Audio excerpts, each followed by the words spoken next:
Hey guys, before we get started, I just wanted to say that we have a gaming channel and an anime channel, Mystical Gaming and Mystic Sage. If you like gaming, go check out Mystical Gaming, and go check out Mystic Sage if you like anime content. Links will be in the description below and in the ad cards above.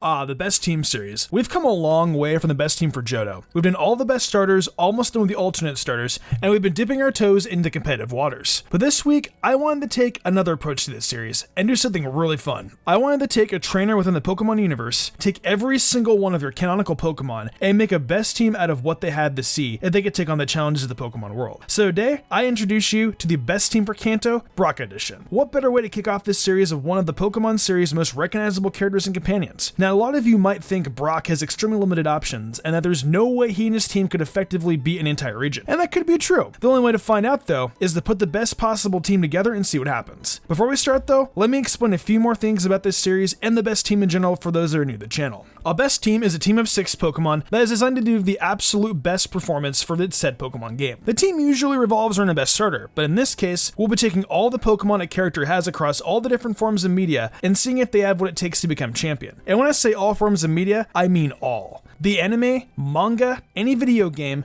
the trading card game, etc. Nothing is off limits. However, if some of the Pokemon they had didn't fully evolve, they cannot use them. So we won't be seeing Swampert or Blissey on this team. When starting this journey, they will have all 6 Pokemon on their team and will be in their basic forms at level 5. And since we're going that far, we will do away with trade evolutions and instead be leveling them up to evolve. I'll be sure to let you know when it comes to that. We'll also have the National Dex unlocked from the start, so some Pokemon are able to evolve before the post-game. Other than that, we will be following the same best team structure, creating a moveset for all 6 Pokemon that do well against certain gym leaders, Elite Four members, Rival, Champion, and the Evil team leaders. We include TM moves, but no post-game tutor moves or egg moves. So now that we have that long explanation out of the way, hopefully you guys fully understand what I'm doing here today and will enjoy it. With that being said, let's see if this rock-hard body has what it takes to beat Kanto. So for starters, we're going to have our rival choose the starter that does best against our general team. Since Brock is more known to be a rock-type specialist, I think the best option is to have him get Blastoise. Plus it's Blue's signature Pokemon, so it works out well. Speaking of signature Pokemon, that's where we'll be starting off with Brock, as the first Pokemon we're talking about is his Steelix. Now Onix, of course, is more recognized as Brock's ace, but he has embraced the absolute power of Steelix in the anime during the Advanced Generation series, and more recently in Sun and Moon with Mega Steelix. But his first instance of having this monster was actually in Pokemon Stadium 2, 5 years prior to the anime. Now Steelix might be a slow Pokemon, only having base 30 speed, but that amazing base 200 defense and fairly decent attack stat are what really make this Pokemon a force to be reckoned with. Steelix is one of those cases we talked about earlier, where we've ditched the trade evolution annoyance and opted for something more convenient. Instead of trading with a Metal Coat, Onix will be able to evolve into Steelix at level 30 and above. So that being said, we can move on to the moveset. The final moveset we have on Steelix is Earthquake, Iron Tail, Rock Slide, and Crunch. Earthquake's TM is given to you as a prize after you defeat Giovanni in his gym, so until then just use Dig. That TM is given to you after defeating a Rocket Grunt in Cerulean City. Note that Onix can't actually learn it, so you have to wait for it to evolve. Next is Iron Tail, which is either a level up move at level 45 or a TM that can be bought at the Celadon Game Corner. We have to get a few TMs from there, so I would just recommend waiting for a level up. Next is Rock Slide, which is a tutor move Lunar Rock Tunnel. Until you get to that tutor, just use its earlier rock type moves being Rock Throw and Rock Tomb. And finally we have Crunch. Now Dark type is special in this generation and Steelix's special attack stat isn't that good, but Steelix is a bit more limited in Generation 3 compared to Generation 4 onwards, so we have to make do with what we have. Still, it's an 80 base power move that can do solid damage against Ghost and Psychic Pokemon, as well as have a 20% chance to lower your opponent's special defense. This move is a level up move learned at level 52. With these moves, Steelix can do well against Lieutenant Surge's entire team if you overlevel to get Dig on Steelix, Koga's Muck, Sabrina's Venomoth, Blaine's entire team must be attentive to those fire moves, Giovanni's Rhyhorn and Nidos, Lorelei's entire team must be careful of their water moves, Bruno's Onix, Agatha's entire team, Lance's Gyarados, Aerodactyl, and Dragonite, and finally, Blue's entire team except Blastoise. Steelix can really pack a punch in Kanto. Sure, it's way better in other gens, but it's definitely no slouch here. And even if it's not doing super effective damage to any enemy Pokemon, it can still do neutral while taking hits like the champ it is.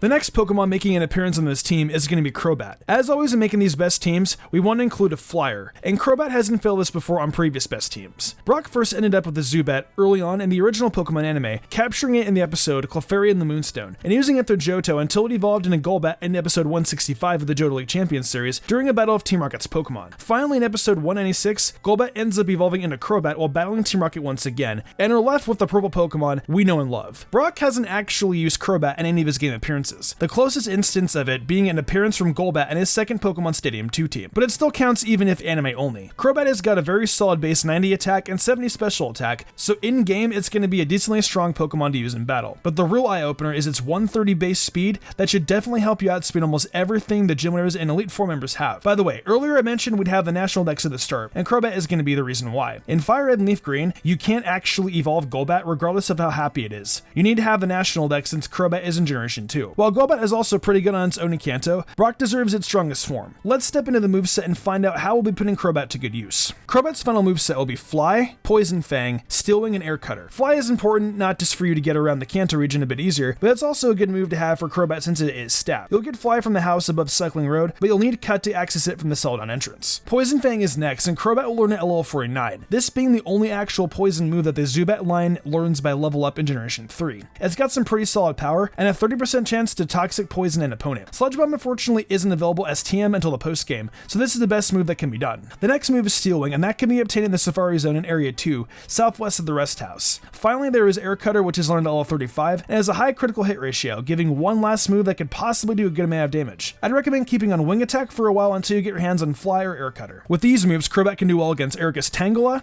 Victreebel and Vileplume, Sabrina's Venomoth, Giovanni's Rhyhorn and Nidos, Lorelai's Jinx, just be careful of Ice Punch, Bruno's entire team is be careful of those rock moves, Lance's Aerodactyl if you watch out for Ancient Power, and finally Blue's Rhydon and Executor. Crobat obviously isn't going to be up against too many Pokemon that it's super effective against, but it's still a fast option against anything and has base 80 defense and special defense, so it isn't incapable of eating a hit if it has to. Take advantage of its ability to fly you around the region and opportunity to cause toxic poisoning with that Poison Fang move, and you'll notice that Crobat is a really great addition to the team. Following these last two Pokemon that you might at least recognize from the anime is definitely a Pokemon you probably never knew Brock had, Slowbro. To be fair, however, if you didn't know that he had one, that wouldn't be particularly surprising as his only time using it is in Pokemon Stadium 2 during the second battle with him. The moment I saw Slowbro while researching this video, I knew that I'd have to include it because it's one of a very select few water types that Brock has ever had. I actually originally was going to include Ludicolo on this team, but upon thinking about it, I realized that Slowbro was ultimately a better choice to include since it carries a better dual typing and much nicer stats. Slowbro has base 100 special attack and 110 base defense, along with a great HP stat and yet another unfortunate base speed stat. Though, with the name like Slowbro, were you honestly expecting a speed demon? Naturally, you're going to be starting off with Slowpoke, but by level 37, you'll have yourself a Slowbro. The endgame moveset for Slowbro is going to be Surf, Psychic, Ice Beam, and Thunder Wave. Just like Fly, the move Surf is imperative for getting around Kanto, and is the best water type move you can put on Slowbro. You will not be getting Surf until you reach the Safari Zone, so I would suggest using Water Gun up until you defeat Misty, and then using her TM reward to teach it Water Pulse up until you've got Surf. Psychic is the next move, and Slowbro will learn that by level 44, but you could also get the TM for in Saffron City before you even face off against Erika. Up until either reaching the correct level or getting the TM, you can use Confusion, which is learned at level 17, to fill in as a second type move. Following that is Ice Beam, which you can obtain from the Celadon Game Corner for 4,000 coins. And finally, there's Thunder Wave, which is a move tuner move that you can get during the takeover of Silphco from an employee on the second floor. With these moves, Slowbro can do well against Brock's Onix and Geodude, Erika's Victreebel, Tangela, and Vileplume, though you should of course be cautious of their grass type attacks, Koga's entire team, Sabrina's Venomoth, Blaine's entire team is be careful of Growlithe and Arcanine's Bite, Giovanni's entire team, Bruno's team, Agatha's team is beware of their Dark and Ghost type attacks, Lance's Aerodactyl, Dragonite, and Dragonair, and finally Blue's Pidgeot, Rhydon, Arcanine, and Executor. Just be wary of Bite and Giga Drain. As you can see, Slowbro covers a lot, and it's very lucky that Brock has used one at some point in one of his many appearances.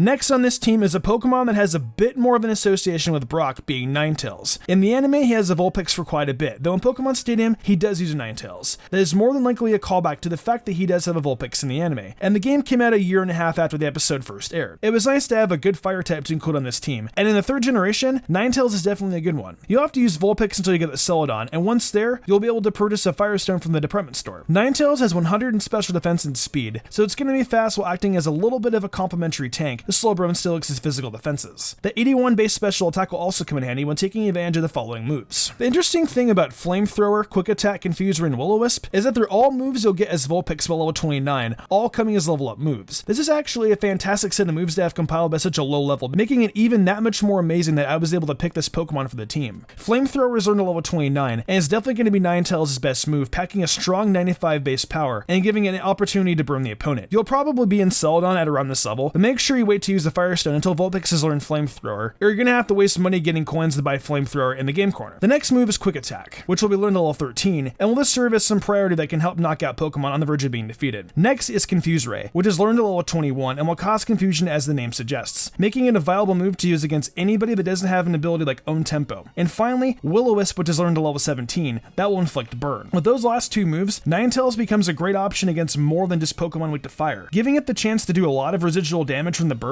and a Pokemon possibly hitting itself in confusion. With these moves, Ninetales will do well against Erica's Victory Bell, Vileplume and Tangela, Sabrina's Venomoth, Lorelei's Jinx, and Blue's Exeggutor. Like I said, this Ninetales isn't going to be doing a lot of super effective damage in these important battles, but that Will-O-Wisp / Confuse Ray is a killer combo in Fire and Leaf Green, and it can easily be called up against a plethora of other Pokemon that these leaders and Elite Four members use. Don't sleep on Ninetales as a great member of this team, because if you use it right, it'll save you when you're in a bind.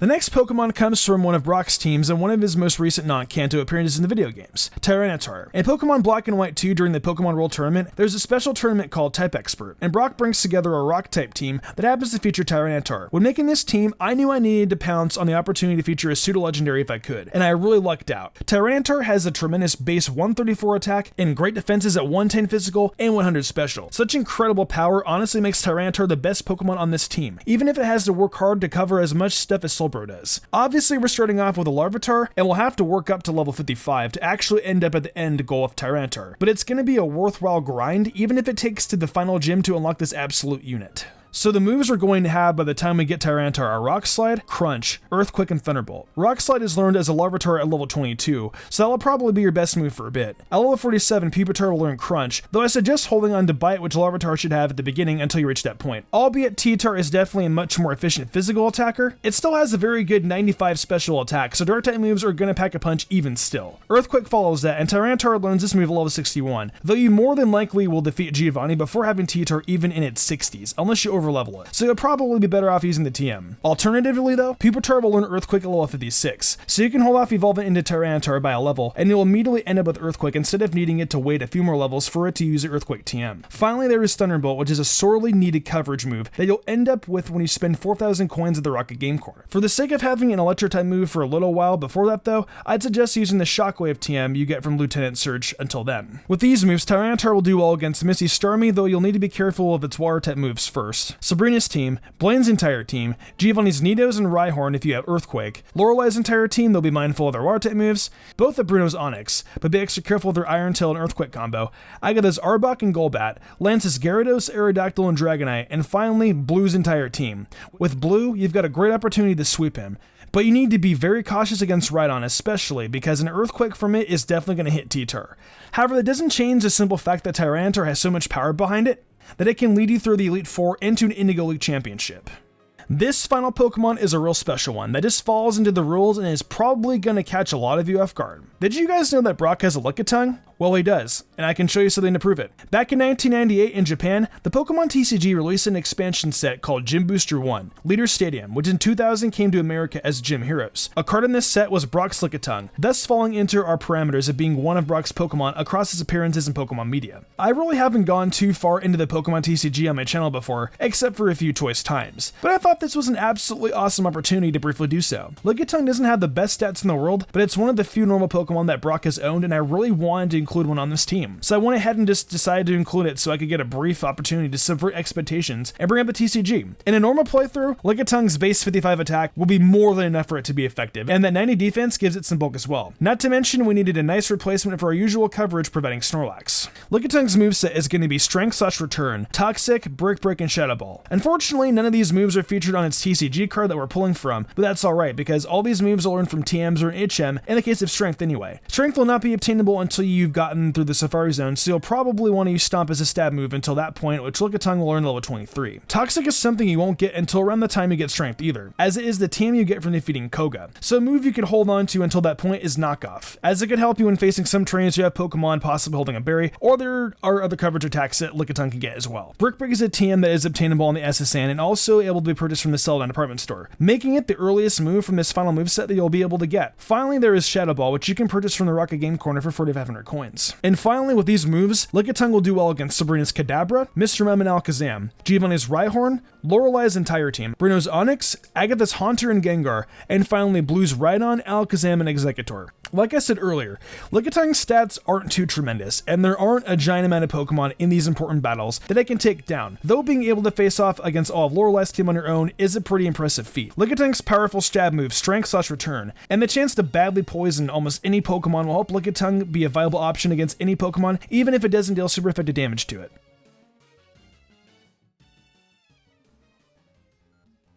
Well, that's going to wrap up this look at how a team of Brock's best Pokemon can handle the Kanto region. I really like putting this team together and getting to learn more about Brock and just what Pokemon his different incarnations have used throughout the generations. I didn't want this to end up being a Rock-type best team, as that is a video for another day, but thankfully Brock had more variety than I expected. I feel I was able to build a team that will definitely manage to win the Indigo League and make the Pokemon world realize that our boy Brock is a lot stronger than just an intro-level gym leader. I really want to know what you guys think though. Let me know if you decide to try this challenge in Firered and Leaf Green yourselves, although I will say you will need a randomizer or editing software for Pokemon games for the ROMs and stuff like that. How to get those? Just Google it. Remember though, you'll want to start off with Onix, Zubat, Slowpoke, Vulpix, Larvitar, and Lickitung while setting trade evolutions to be off and the start with the national dex on. I hope you guys have fun with this one, and stay tuned because there just might be more videos like this on the way. Let me know if you do anything differently too. I'd love to see what team of Brock's Pokemon you guys can come up with. If you enjoyed the video, why not leave a like and subscribe to my channel with notifications on, that way you never miss an upload. If you want to support me further, consider following my Twitch where I stream a lot of Pokemon content and all kinds of other Nintendo content like Zelda, Fire Emblem, and much more. Want to support me further and gain cool perks? Check out my Patreon. Daniel Leone, Lady Crimson, Memory Martin, The Lazy Leo, Matthew Young, Awesome Lego, Jarrett Weiss Austin, Sodden Grider, and Enigma97 did, and I want to thank them personally for going above and beyond. It means the world to me. I think I'm gonna wrap this up though. I'm Mr. Gumbrand, and I will see you in the future for more awesome Pokemon content.